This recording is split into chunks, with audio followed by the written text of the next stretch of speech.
Periodo extraordinario, la reforma judicial y la electoral, y además sesión maratónica, pero de verdad maratónica en el Congreso, ahí decidiendo si la intervención extranjera puede ser causa de nulidad en las elecciones, decidiendo temas que son verdaderamente importantes para nuestra democracia. Bienvenido, buenos días, qué gusto saludarte, Gonzalo. Marcela, buenos días a ti, a nuestros amigos del auditorio, a Manuel, que lo escucharemos más adelante desde la transmisión en vivo. Gracias por acompañarnos, sea aquí o en la aplicación de Noticieros GREM, en la página de Facebook, los que llegan tarde pero siempre están, adelante. Buenos días, hoy vayan 3 felicitaciones, una de cumpleaños para mi tío Toño Prado, muchas felicidades, Toñón, te queremos mucho y conste que es hasta el jueves porque salimos al aire. Para mi estimado Leo García, que está a punto de entrar en una operación, mi Leo, te esperamos de fuera, que todo marche bien. Y para la tercera y más importante del día es para nuestro amigo Lorenzo, que dice: yo escucho tus participaciones todos los jueves, excepto los saludos que me caen gordos. Bueno, pues vaya un fuerte saludo para ti, Lorenzo. Gracias por aguantarnos aún en esta pacha de saludos, que por cierto a muchos les encanta, Me dicen, yo la pongo temprano para oír saludar y ya luego si hablas de los diputados, de los senadores, no me interesa. En gusto se rompen géneros, Gonzalo. Pero es que además, a mí lo que me admira es la cantidad de gente que conoces, que quieres, tu familia, que es grandísima, tus amigos. Qué lindo, eso es un capital, es un activo de tu persona. Sí, sin duda, Marcela, y sobre todo pues que como dice la familia, mi mamá es la mayor de 16 hermanos y mi padre es hijo único, entonces tú dirás. Wow. Es una combinación extraña, bueno. Y como bien dices, si nos vamos a calendarios, pues legalmente seguimos en el 26 de mayo, martes, porque ese día se instaló la sesión de la comisión, del periodo extraordinario de la Cámara de Diputados, y como bien dices, sigue vigente. Ahorita un par de amigos están por allá, me dicen: amigo, seguimos en el segundo dictamen, ya nos queremos ir, pero no hay para cuándo. Y tienen razón, Marcela, pues mira, empezaron el 26, el llamado estaba desde temprano, y empezaron tarde, porque por supuesto no llegaron todos a las 4 de la tarde, que era la hora que se esperaban, ¿no? Era una sesión a partir de las 16 horas del martes 26, suspendieron a las 22:30 de ese martes, reabrieron ayer a las 9:30 de la mañana y han continuado sin parar hoy hacia la medianoche, a las 0:28, aprobaron la ley, o más bien la reforma constitucional para la elección judicial, de la que ahorita hablaremos, y de ahí se arrancaron con el siguiente tema, que es la reforma de las leyes electorales. Recordamos, y bueno, eso es en diputados, pero ya citaron para hoy a la 1 de la tarde a los senadores a las comisiones para votar el dictamen de esta reforma constitucional y pasarnos a la sesión plenaria en torno de las 4 de la tarde. Y esto porque recordémosle a nuestros amigos del auditorio que nuestro siguiente fecha de elección federal es el 6 de junio del próximo año. Y eso quiere decir que constitucionalmente tenemos un veto, no se pueden cambiar las leyes electorales a más tardar al 5 de junio, un año antes de la elección. Es decir, tenemos la siguiente semana para que estas reformas constitucionales se aprueben en diputados, que ya pasó, en senadores, que ocurrirá esta tarde, pero además por la mitad de los congresos estatales más uno. Y eso pues va a requerir algo de tiempo, y que además le dé tiempo a la presidenta de promulgar esta reforma constitucional para que pueda entrar en vigor sin mayor obstáculo. ¿Y cuál es el tema ahí, Marcela? Pues que están los congresos de receso y por lo mismo pues no va a ser fácil convocarlos en fin de semana, en lunes o martes, y esto tiene que estar listo y ya publicado pues por ahí del miércoles. Entonces literalmente está en contrarreloj y se nota en que la sesión pues lleva ya más de 24 horas vigente y no se ha suspendido, ¿no? No se ha mandado a receso, y esto también tiene sus dificultades. Y recuérdenosle a los amigos del auditorio qué sucede. Cuando entra una iniciativa así de rápida, con tanta urgencia, la discusión que normalmente se hace entre asesores y diputados, entre legisladores y representantes de las partes afectadas, en este caso del Instituto Nacional Electoral, de la Secretaría de Gobernación, de la propia Presidencia, de Consejería Jurídica, pues normalmente se hacen fuera de reflectores, a escondidas, o no escondidas precisamente, pero no en una sesión, sino antes de las sesiones, o luego se realizan en comisiones y pocas veces llegan al Pleno, es decir, a donde se juntan los 500 diputados. Pero por la urgencia que se recibió rápido, se le dispensaron trámites, se pasó a comisiones de volada, toda esta discusión que debió hacerse en la comisión o incluso antes de convocarla, pues se está realizando en el Pleno. Y dos, pues que ante lo que parecen abusos del partido en el poder y sus aliados, los opositores están intentando todo tipo de procedimientos que incluye la legislación interna de la Cámara, o sea, procesos del tipo de, oiga, es que me hizo alusiones personales, me mencionó y me dijo que era un malvado y tengo derecho a dar 3 minutos quejarme de que me haya acusado de algo, ¿no? O que digan, como pasó al inicio de la sesión, que hay por ahí el coordinador de los priistas levantando la mano para decir, oigan, no se circuló el dictamen con tiempo, no estamos en condiciones de debatirlo, una moción suspensiva, déjenos leerlo y lo platicamos, y le dice la mayoría, perdón señor, pero no es el caso, usted ya lo tenía, ya sabía de qué era y vamos para adelante con la sesión. Y de esta tira, de repente, pues te avientas estos 30 minutos o 40 minutos para discutir este tipo de temas, ¿no?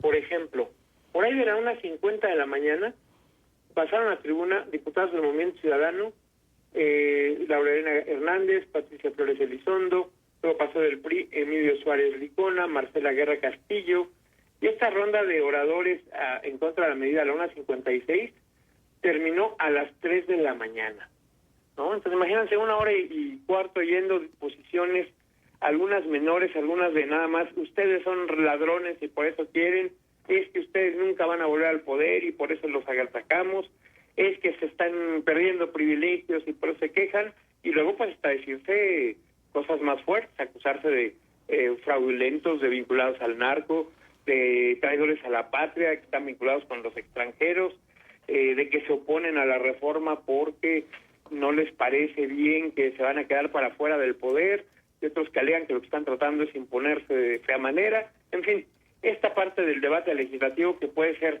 por horas sin llegar a nada, discusiones auténticamente bizantinas, pues están presentes a lo largo de sesiones tan extenuantes y que no se dieron adecuadamente antes de tiempo, ¿no?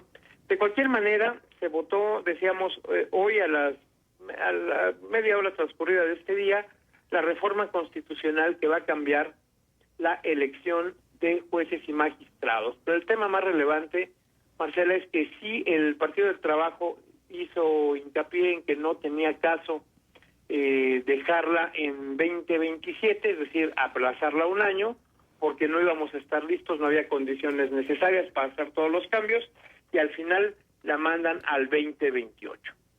Entonces, nos van a dar 2 años más hasta la siguiente elección judicial.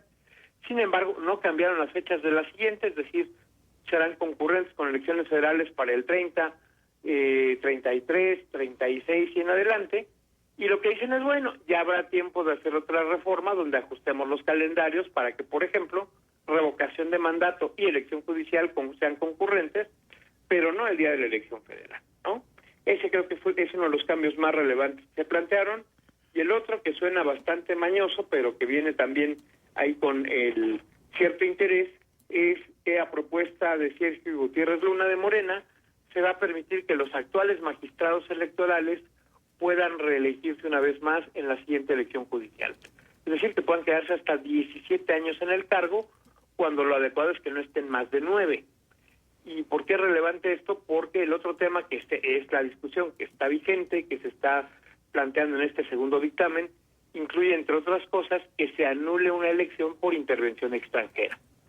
¿Y quién va a decidir si los elementos de esta intervención extranjera son reales y suficientes para pedir la anulación? Pues los mismos magistrados a quienes les acaban de regalar otro segundo periodo y que amarran así 17 años posibles, ¿verdad? Porque todavía tienen que postularse y reelegirse, pero hasta 17 años en un cargo que debería durar no más de 9. Y ellos van a decirle a Morena, que les acaba de dar ese regalito, si sus quejas de una intervención extranjera son adecuadas. Ahora, cabe recordar que en el caso mexicano no hay evidencia de intervención directa de gobiernos extranjeros en elecciones desde hace mucho, y tiene sentido porque el PRI hegemónico no las necesitaba y la oposición no podía lograrlas. Hubo en algún momento allá en la década de los 80, cuando antes de que tuvieran incluso su primer gobernador en Baja California, Ernesto Rufo Appel, que los panistas alegaban un fraude en Piedras Negras, Coahuila, y fueron a pedir intervención, o más bien a denunciarlo ante autoridades de Estados Unidos, y sí hubo reclamos al gobierno mexicano por ese intento de fraude, y entonces pues hubo quejas de que por qué los gringos se tenían que venir a meterse, aquí el fraude estuvo bien hechecito y no había pruebas, ¿no? Más adelante ocurrió algo parecido en la elección en Chihuahua. Recordemos por ahí que hubo un candidato a gobernador en Guanajuato que también apeló en tribunales internacionales, particularmente de derechos humanos, que le habían robado la elección. Estamos hablando de Guanajuato, y el candidato derrotado o abusado en esa elección era un tal Vicente Fox Quesada, que más adelante fue gobernador de Guanajuato en su escalón previo para alcanzar el máximo poder en el país, ¿no? Es decir, si ha habido antecedentes, ninguno tan grave como para decir la elección se tiene que anular totalmente. ¿Y qué les preocupa? Pues que una declaración en el sentido de que en las investigaciones de Estados Unidos se concluya que el narcotráfico financió o apoyó materialmente a algún partido en concreto para ganar cargos, conforme a la ley americana, se les puede considerar coadyuvantes de terrorismo, como pasó en su momento con el grupo terrorista vasco ETA y su partido político, que era el brazo legal, y que dijeron, oigan, si están haciendo terrorismo y si son partícipes de esta organización, y tuvieron que eliminar el partido político y, bueno, modificarlo, moderarse, y de hecho desapareció un poco más adelante las acciones terroristas de ETA, y se les dio más libertad a los vascos, es decir, lograron el objetivo, pero sí esta declaración vino a sacudir las cosas. O como pasó en Irlanda, que al final pues es la presión internacional la que ayuda a que Inglaterra llegue a un acuerdo con la República de Irlanda y se acabe las guerrillas y los ataques terroristas que había en esa nación. Bueno, pues tienen miedo que aquí se las apliquen, que los acaben diciendo que son narcopartido y que por lo mismo las autoridades emanadas de ellos son inelegibles o no puedan tener participación directa con el gobierno de Estados Unidos, e imagínate que municipios, estados o incluso el país se queden sin interlocución con el vecino del norte. Está muy complicado. Y del otro, como bien dicen, oiga, ¿y cómo vamos a dejar que se metan y opinen y decidan por nosotros? Tampoco está bien. El punto es, ya lo señalaba incluso la ministra Olga Sánchez Cordero, morenista, que fue miembro de la Corte, que estuvo en los tres poderes al mismo tiempo, porque había sido miembro de la Corte y por lo tanto era ministra de manera permanente por su jubilación, era senadora de la República y había pedido licencia para ocupar la Secretaría de Gobernación. Entonces, la mujer que estaba en los tres poderes al mismo tiempo ya salió a decir que esa redacción es inadecuada porque es demasiado amplia y que en este tipo de circunstancias los tipos penales tienen que ser bien claritos, los tipos de anulación de una elección tienen que estar bastante nítidos y que no se presten a una posible interpretación. Es decir, si un cómico de Estados Unidos hace un chiste sobre la elección en México en un programa nocturno, ¿es intervención extranjera? O si, como dicen, el gobierno de Maduro financió algunas de las actividades de candidatos o legisladores por acá. Marcadamente recuerden el caso de Fernández Noroña, que tenía en su canal de YouTube, según él, más de $1 millón de donativos, pero la gran mayoría aparecían de donantes anónimos y más adelante se localizó que eran precisamente de cuentas radicadas en Venezuela, no en México, ¿no? Eso sería intervención extranjera. Pues bueno, como está la redacción no queda del todo claro. La otra es que se crean un comité que permitiría que los partidos le pregunten a las autoridades, a la Unidad de Inteligencia Financiera, a la Fiscalía General de la República, en particular a la Fiscalía que atiende el tema de drogas, si algún candidato o precandidato que ellos tengan tiene vínculos criminales. Es decir, puedes tu partido preguntarle a quien tiene la autoridad si puedes o no postular a determinada persona. Ya quiero ver, 1, que hagan la pregunta, y 2, que les guste la respuesta que reciban. Y 3, que eso no impida que participen las personas, ¿no? Entonces, Marcela, pues la discusión sigue, la lucha sigue, dicen por ahí. Aquí algo es grave, pues que muchos de los argumentos técnicos es correcto lo que señala la oposición, pero no tienen los votos y no tienen la mayoría. Y lo curioso es que en estas reformas, en las votaciones que van, pues ha habido bastantes abstenciones de morenistas, ¿no? Uno de los que salió a decir que algo estaba mal y que así no, era Alfonso Ramírez Cuellar, pues ya le echaron la maquinaria encima. Otra que dijo que así no, que hay que corregirlo, es Olga Sánchez Cordero, como ya decíamos. Aún así, pues le dicen, oiga, ministra, usted puede votar en contra, pero déjenos hacer lo que se tiene que hacer. Y en fin, la sesión sigue, calculamos que estará terminando hacia las 12 del día, ¿no? Porque va a dar inicio ya la tercera sesión extraordinaria, porque justamente ahorita a las 8:04 les dicen, vamos a dar inicio a la tercera sesión, porque no podemos extender la duración por más de 36 horas de una sesión, ¿no? Exacto. Se va a poner interesante. Bueno, sí, se va a poner interesante. Vamos a ver el resultado de esta maratónica sesión. Si estando en su sano juicio, es decir, descansaditos, bañaditos, fresquitos, comiditos, a veces pareciera que no tiene mucha congruencia lo que hacen los diputados. Ahora con este cansancio acumulado, quién sabe cómo se irán a comportar, Gonzalo, qué miedo. Sí, pero mira, Marcela, hay 429 diputados todavía, ¿eh? Y cabe hacer la mención que cuando se aprobó en lo general, hubo menciones de que había muchas manitas que no eran de diputados, sino de asesores o de otras personas presentes, que la votaron, pidieron que la votación se hiciera conforme a tablero, es decir, quién está despierto y está aquí, y con su huellita digital que valide, y se negó la mesa directiva morenista. Ay, no, pues es que debería de corroborar quiénes están ahí. Eso puede pedir anulación del proceso, ¿eh? Claro. Oye, y dime una cosa, ¿a las cuántas dan de baja a los senadores o diputados faltistas? Porque Insunza están convocando a sesión, y si no va, ¿cuántas faltas habrá acumulado? Mira, Marcela, en estricto sentido, él solo llevaría hasta ahorita una falta porque, como era periodo de receso, puede ir él o el suplente, no es que esté obligado a ir. Él estaba en la sesión cuando hicieron la acusación, pasó lista ese día y se retiró. Luego la siguiente no se presentó y tuvieron luego la precaución de mandar llamar al suplente no de él en su curul, sino en la rotación de la mesa permanente, para que él no tuviera faltas. Bueno. Pero sí, uno de los temas es si se presentará hoy o no. Si no, pues ya le aplica... ¿Tú qué crees? Yo creo que no va a llegar. Yo también. Bueno, vamos a ver. Oye, Gonzalo, muchas gracias por estar con nosotros, siempre al día en los temas legislativos, lo que nos da muchísimo gusto. Sabemos la importancia de este poder, que es sustancial y, por supuesto, una de las tres soportes de nuestra democracia. Pues muchísimas gracias, Gonzalo. Gracias, Marcela. Y, por cierto, una felicitación a los cruzazulinos, que también tenía pendiente eso. Nos ganaron a la buena, aunque Pumas metió más goles, pero bueno.